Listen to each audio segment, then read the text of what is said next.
Last week, George Floyd, an unarmed black man, a citizen, was ganged up on, tortured, and murdered by the police that were meant to protect and to serve him.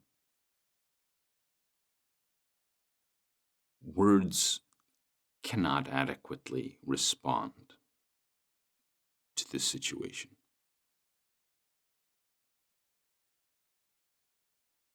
In situations like these, when words fail us, often people take to the streets to protest.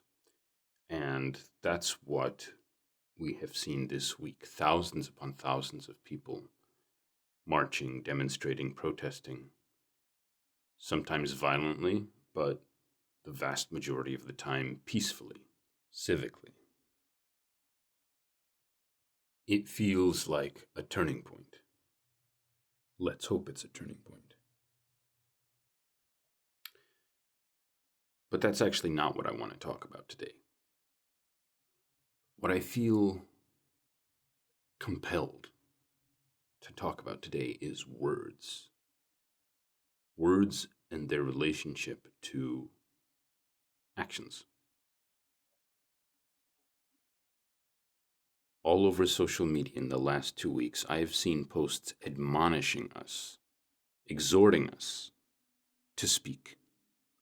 People who look like me, people who have the same cultural and economic capital as me, have been speaking up, saying things like, white silence is violence. To ignore the situation is to be complicit in it, and that's true. And in some sense, it is heartening to be seeing all these messages from companies and corporations expressing their support for Black Lives Matter. That's important. That feels like a turning point. But this is what I'm afraid of. I'm afraid that for a portion of the population, specifically a portion of the population that looks like me and that has the cultural and economic capital that I do, the problem here is one of messaging. As if we could all just get behind the right movements and stop using certain words and treat each other in a certain way, the problem would be solved. And I don't think it would be. I don't think the problem is a messaging one. I think words here are an important step towards something else. And what I want to ask is, what is that something else? What is the goal here? To my mind, the only way that this ends justly is with reparations. Now, I really hesitated for a long time before putting this podcast out there because, for one thing, it is not my voice that needs to be heard right now. And for another, I am not an expert in any of this. I have not done a wealth of research into the subject. This is just my personal opinion, for what it's worth, as a citizen, as an observer, as a thinking human being. Nevertheless, with all of that said, I still feel compelled very strongly to say that if we believe that Black Lives Matter, then we need to demand reparations for Black Americans. And one of the reasons I feel so strongly to say that is because reparations is not something I've heard a lot of people talking about, if at all. In fact, I think probably, and perhaps this is a sign of my own ignorance, the first time I heard anyone even use that word in this context was a year ago during the primary, when Marianne Williamson stood on stage, stared into the camera, and said that she was for reparations for Black Americans. And when she did that, she was silently laughed at by all the nice liberal white people in that room. The people, that is, for whom this problem is a messaging problem. She was laughed at because she had broken the silent agreement, the tacit understanding that we're serious about this. But come on, that's going too far. But the thing is, she was right. I think she was absolutely right. I don't see any other way for this to end than by taking a large portion of our country's wealth that has often been stolen from our country's most vulnerable citizens, and distributing it back to those citizens so that they are no longer vulnerable to the kinds of attacks that the property protecting police departments of the United States have been meting out against them. And I don't mean that to say that material reparations can somehow replace difficult conversations or police department reform. I think we need all of that. But what I do believe is that material reparations are the necessary complement to those actions. The only way that change becomes permanent. To my mind, it's clear that this problem is a systemic one, requiring a systemic solution.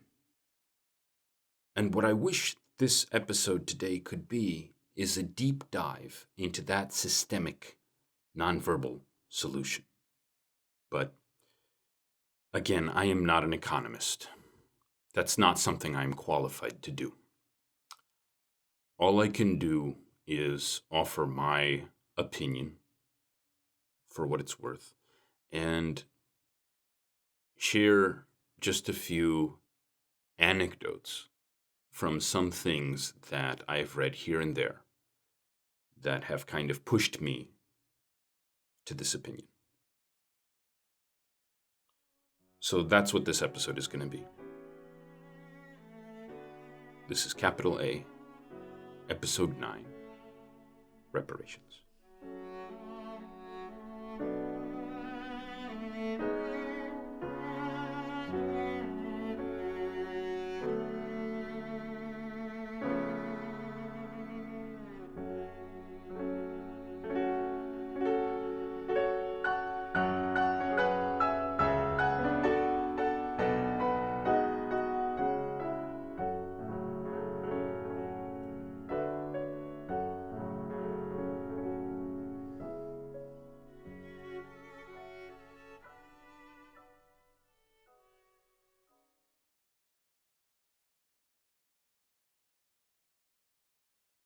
In 1802, towards the end of the Haitian Revolution, French troops that had been dispatched to put down the slave rebellion were cresting a hill when they heard the rebellious slaves singing. As they got closer, it became apparent that the rebels were singing La Marseillaise, the beloved anthem of the French Revolution that many of them had fought in years earlier, when they were younger and still considered to be the great honor of their lives. Allons enfants de la patrie, le jour de gloire est arrivé.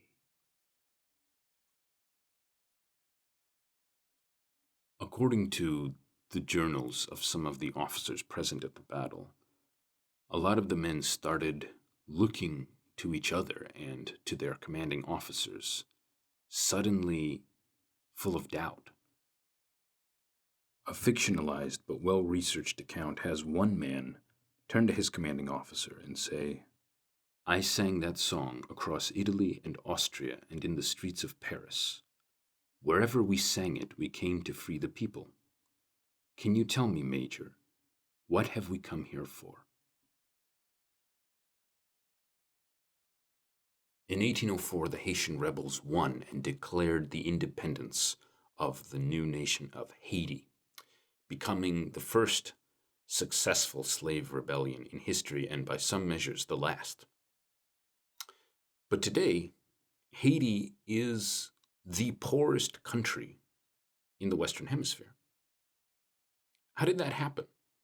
How did a revolution that was self-consciously steeped in French Enlightenment and literary thought, the same way that the American Revolution was, the same way that the French Revolution was, the same way that many of the 1848 revolutions were. How did that revolution go from this big success story to the situation that Haiti finds itself in today?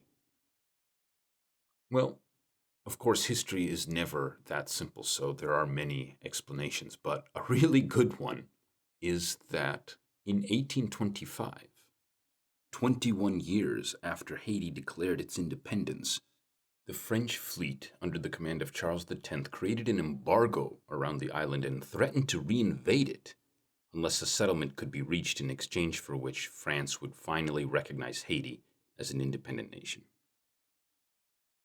And what the French wanted was reparations.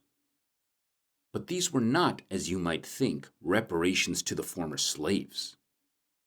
These were reparations from the slaves to their former masters to compensate them for their loss of property. That property, of course, being the freed slaves themselves. What the French wanted was for the former slaves to pay France back their own value on the slave market, plus the value of the lost product of their plantations. The amount finally settled on in negotiations between the new Haitian government and the French government was 150 million gold francs. And here I want to read a lengthy passage from a book by the French economist Thomas Piketty, where he goes into the significance of that number. This is from Capital and Ideology, which just came out in January of this year. And just FYI, I'm going to be skipping ahead here and there, so there's going to be a lot of detail in the original text that I'm just going to skip right over for the sake of brevity. Quote, "It is important to measure the significance of that sum of 150 million gold francs, which was fixed in 1825. Following lengthy negotiations, the figure was based on the profitability of the plantations and the value of slaves prior to the Haitian Revolution. It represented 2% of French national income at the time, or the equivalent of 40 billion euros in today's money. More significant, however, is the ratio of the debt to the resources at Haiti's disposal at the time.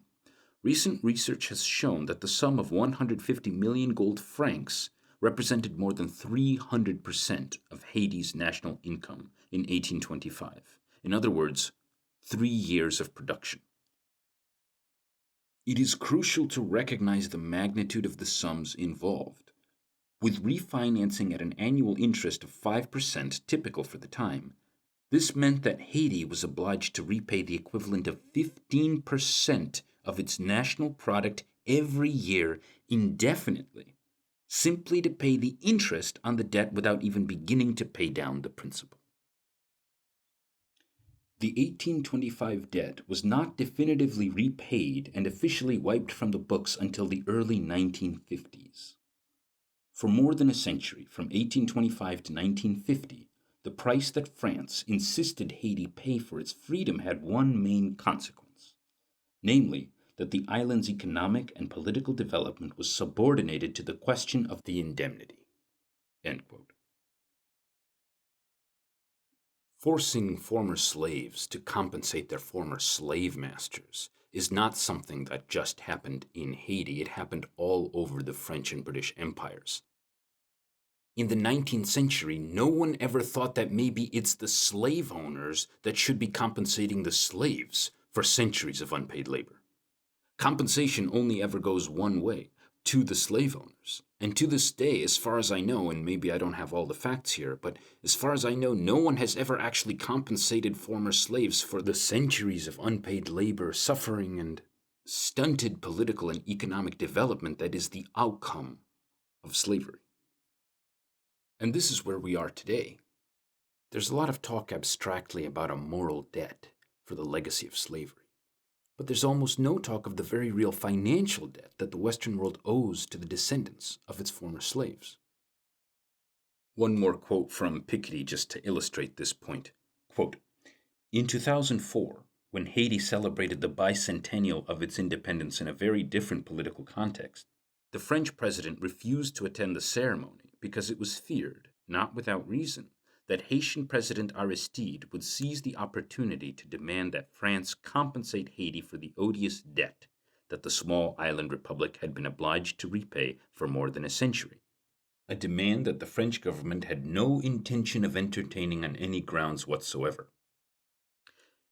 In 2015, the French president on a visit to Haiti reiterated this position. To be sure, France owed Haiti a sort of moral debt, but it was out of the question even to consider any kind of financial or monetary compensation. End quote. So why do I bring up the case of Haiti?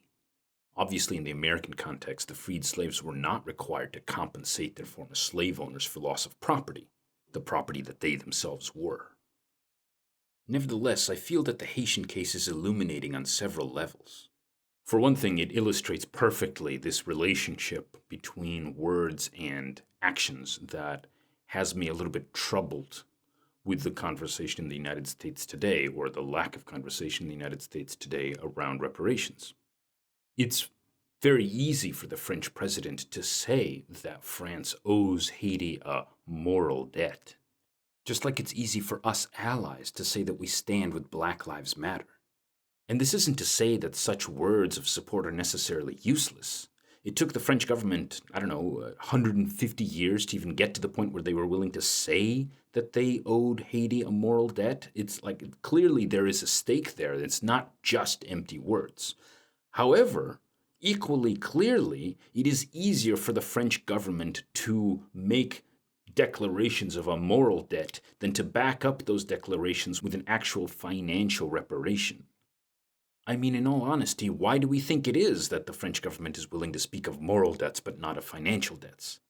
Is it because selflessly they believe that such financial reparations would be silly, besides the point, have no impact? Of course not. It's precisely because such financial reparations would have an impact. Paying back Haiti for centuries of unpaid labor and then returning the sum that they were forced to pay their former slave owners for their freedom would have a huge impact on the economy of France and an even bigger impact on the economy of Haiti. And analogous reparations would have an impact on the American economy as well. Another reason I bring up the story of Haiti is because it illustrates in a very clear way a more general truth about the post-colonial world, which is that with the abolition of slavery, oftentimes domination goes from being a fact of legal status to a fact of financial exploitation. In the case of Haiti, this is because the entire island was forced to take out a loan worth 300% of their GDP just to pay back their former slave owners for their freedom. In the case of the United States, financial domination after slavery was much more subtle. As Ta-Nehisi Coates shows in an influential essay for The Atlantic, across the United States in the decades after slavery, a combination of state, local, and federal laws, combined with actions by private actors and companies, came together to form systems designed to suck away the wealth from Black families and to continue to deny them the fruits of their labors. As Coates himself put it, Black poverty in America is not a fact of nature, but a feat of social engineering. And I'll have a link to Coates' essay in the episode description, so I won't go into all the details here. But I do want to cite two of his examples for how this works. First, in the South, in the decades after the end of slavery, land theft from African American families was common and was practiced both by the state and by private actors. Sometimes this took the form of terrorism, designed to drive Black families from their land, and sometimes it took the form of pseudo-legal actions. For example, a state or a local government might claim that an African American family owed thousands of dollars in taxes, and because most African Americans were illiterate at the time and had no access to lawyers, they had no way to contest the charges, so the land would just be seized.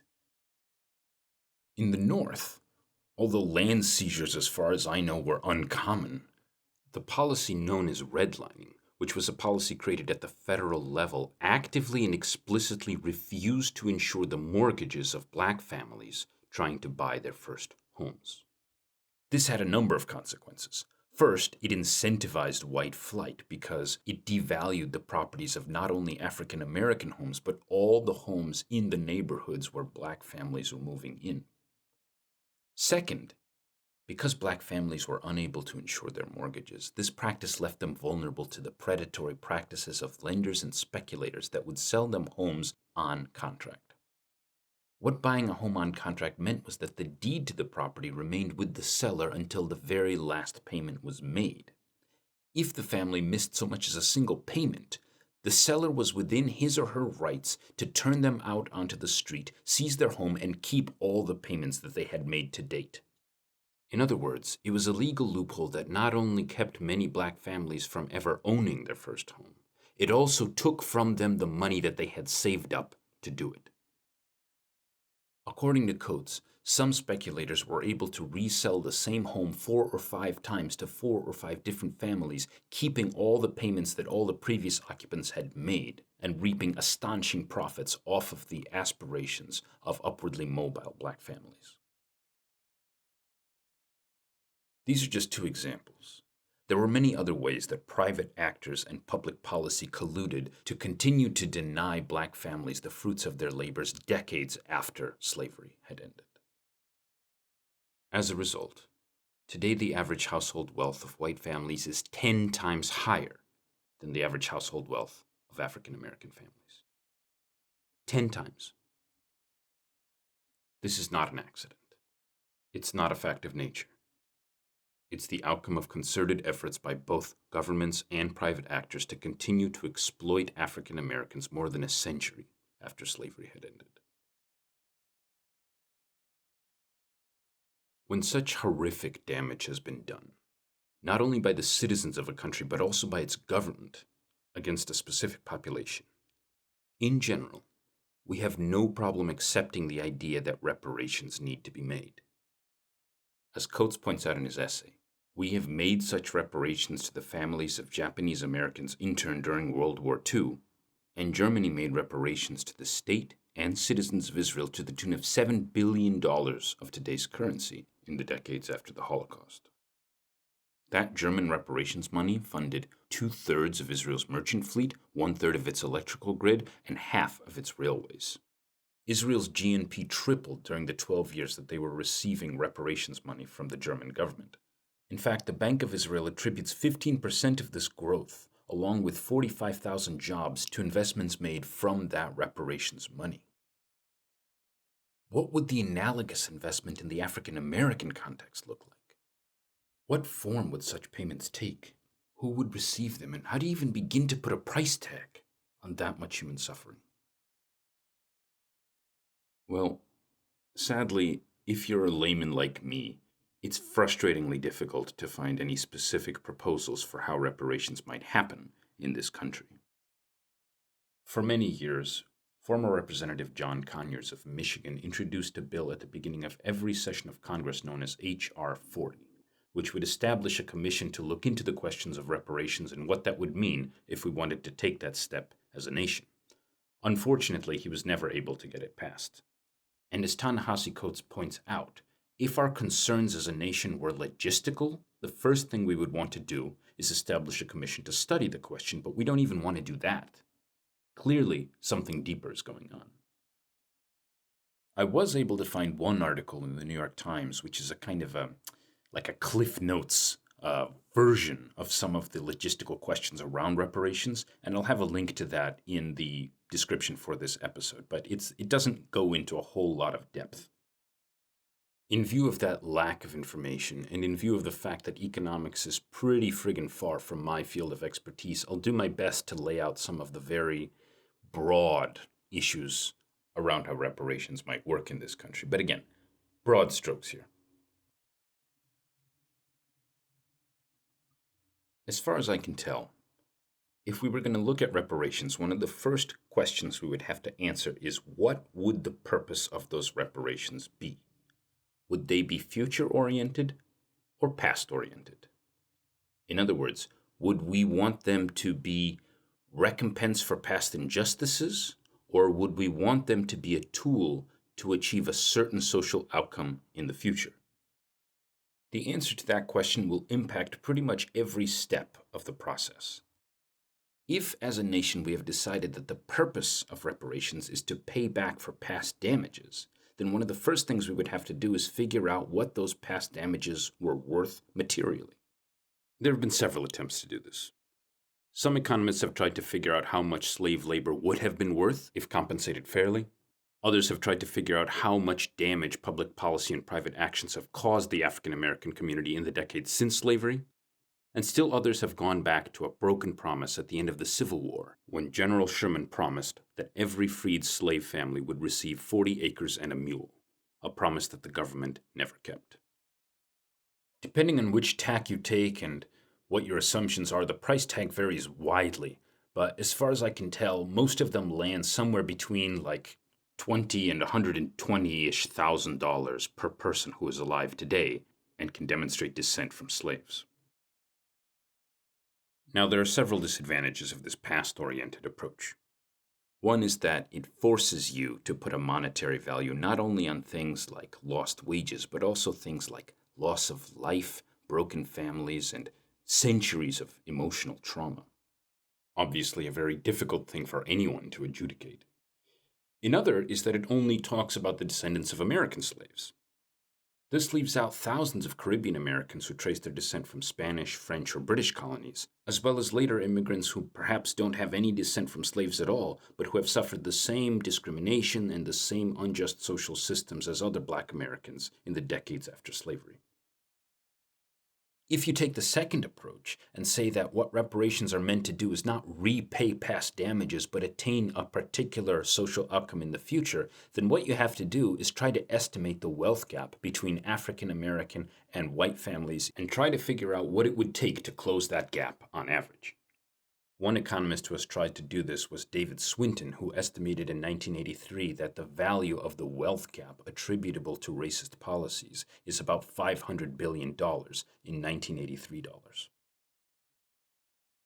The next big question that has to be answered is, once there is a sum in mind, what form do those payments take?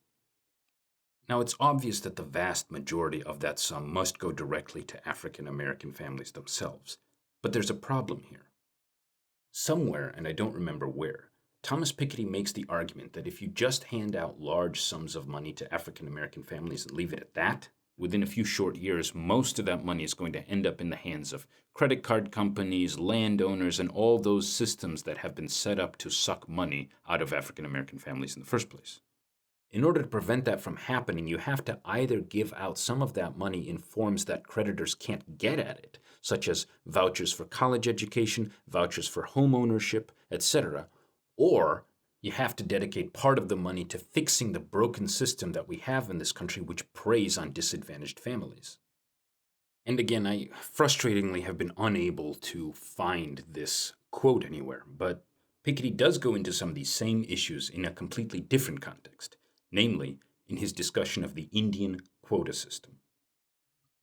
This is something that I found really fascinating because, according to Piketty, in the 1950s, India, which had just gotten its independence from the British Empire, was in a very similar position to the United States in that it had this large underclass of identities that had been discriminated against for centuries. We know them as the untouchables, or the Dalits. In order to begin to shrink the vast social and economic gap between the untouchables and the rest of Indian society, the Indian government instituted a quota system, reserving seats in higher education, the civil service, and seats in government for Dalit candidates. And to a certain extent, it worked. The social and economic gap between Dalits and the rest of Indian society shrank dramatically from the 1950s to today as compared to the analogous gap between African Americans and white Americans. Now, according to Piketty, the Indian quota system is far from perfect. Although it does have the advantage of not costing the government a single cent to reserve seats in higher education, the civil service, and local government for Dalit candidates. In order to seriously and permanently reduce the legacies of ancient inequalities, you have to be willing to put your money where your mouth is. And for Piketty, that means investing seriously in public infrastructure, public health, and education. And I think this is true for the American context as well, where, for example, the city of Flint, Michigan, still does not have any clean water to drink. The astonishing lack of basic services for disadvantaged families, both in the United States and in India today, clearly acts as a drain on those families' ability to build wealth and will continue to act as a drain, even if spots are reserved for them in other parts of the economy. So again, if the goal is to seriously and permanently reduce the legacies of ancient inequalities, quotas by themselves are probably not enough. Direct reparations to families and significant investment in public health, infrastructure, and education need to also be on the table. This brings us finally to the subject of costs. It's rather striking that, despite the fact that there are very few concrete proposals out there for how reparations might work, there is a lot of anxious hand-wringing about how much it might cost. Even the article I alluded to earlier from the New York Times ends rather sheepishly on this note that whatever mix of initiatives and programs we end up choosing, one thing's for certain, it is going to blow up the budget. And I find this to be a very neoliberal way of looking at it.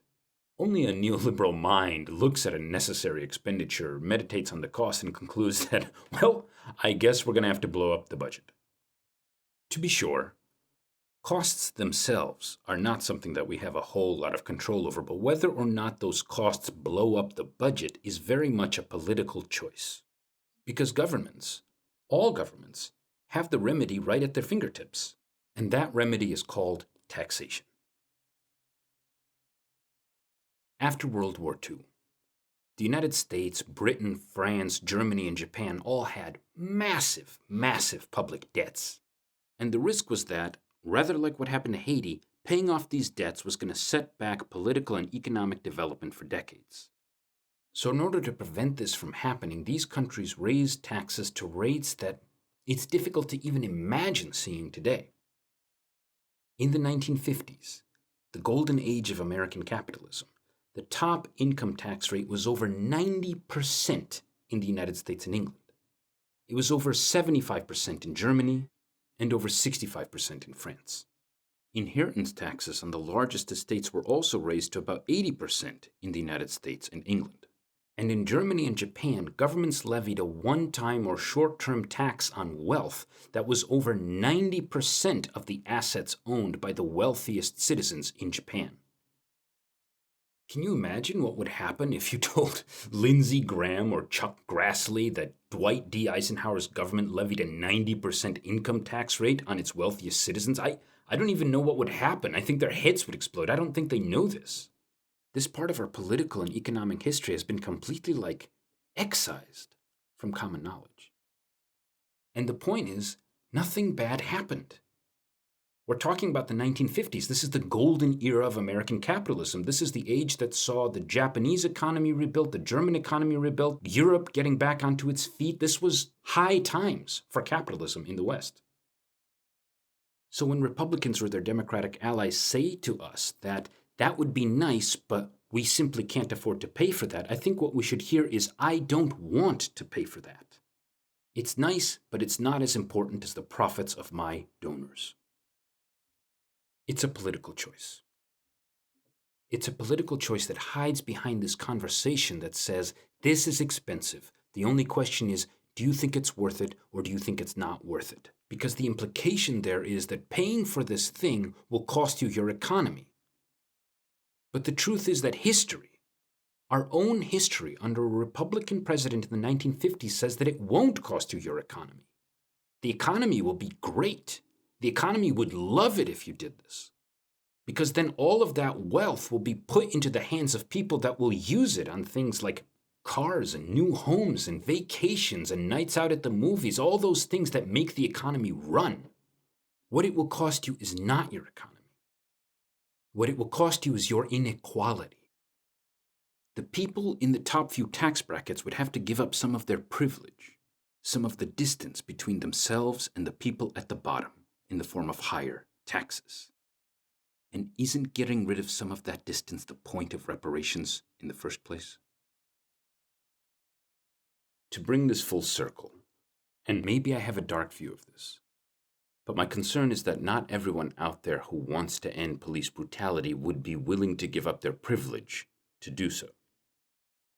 In his column for the New York Times, Charles Blow wrote a few days ago, quote, "How will our white allies respond when this summer has passed? How will they respond when civil rights gets personal and it's about them and not just punishing the white man who pressed his knee into George Floyd's neck? How will they respond when true equality threatens their privilege, when it actually starts to cost them something?" End quote. What Blow has perfectly encapsulated here is that if you're a nice liberal white person like me, pushing for greater equality at the end of the day does mean giving up some of your relative privilege. And I don't want to stress this point too far because, on some level, it is win-win. Taking a whole bunch of money from the top of the economy where it's currently stagnating in things like stock options and empty real estate and injecting it into the bottom of the economy where the people who most need it will use it immediately is going to revitalize the economy, and that's good for everybody.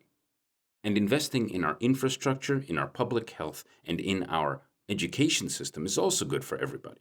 It's to your benefit to have your neighbors be able to send their kids to a well-funded, well-run school. It's to your benefit to have your neighbors have good health care so that they're not prey to diseases like COVID-19.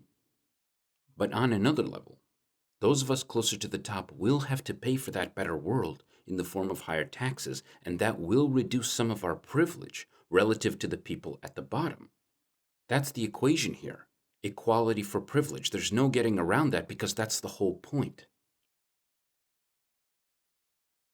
Lastly, say you do all that.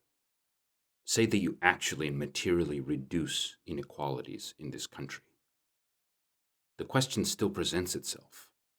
Will reparations end police brutality? I'll say this one more time. I am not an expert in these matters. This is just my opinion, my feeling as a citizen of this country that if we want to change the way that our police departments interact with our most vulnerable citizens, citizens that were made vulnerable by centuries of economic, political, and physical brutality, then we have to start by giving back a piece of that which was taken from them. To me, it seems clear that, together with the reform of our police departments, and in concert with some difficult conversations, if reparations are done in such a way as to actually and effectively and permanently reduce or eliminate inequality between Black Americans and white Americans, I don't see how it could fail to end police brutality, because then we would have created in the world a situation which currently exists only on paper, which is that all of our citizens are equal before the law. There's something about the gesture of giving back that which was taken, which makes a commitment material. When you end the discrepancy between words and actions, in a sense, there is no longer anywhere for the resistance to change to hide itself. It's clear that not all Americans were on board with the reforms of the 1960s and the civil rights era. It's clear that many of them continued to harbor feelings that somehow our country and our government was blackmailed into doing this thing on paper that if it were allowed to speak freely, it would say it didn't actually believe in. Their alibi has been the continued discrepancy between our words and our actions, and ending that discrepancy by living up to our words will force them to reckon finally with the fact that change has come. I'll end this episode on another quote from Ta-Nehisi Coates. "Won't reparations divide us? Not any more than we are already divided. The wealth gap merely puts a number on something that we feel but cannot say, that American prosperity was ill-gotten and selective in its distribution. What is needed is an airing of family secrets, a settling with old ghosts. What is needed is a healing of the American psyche and the banishment of white guilt.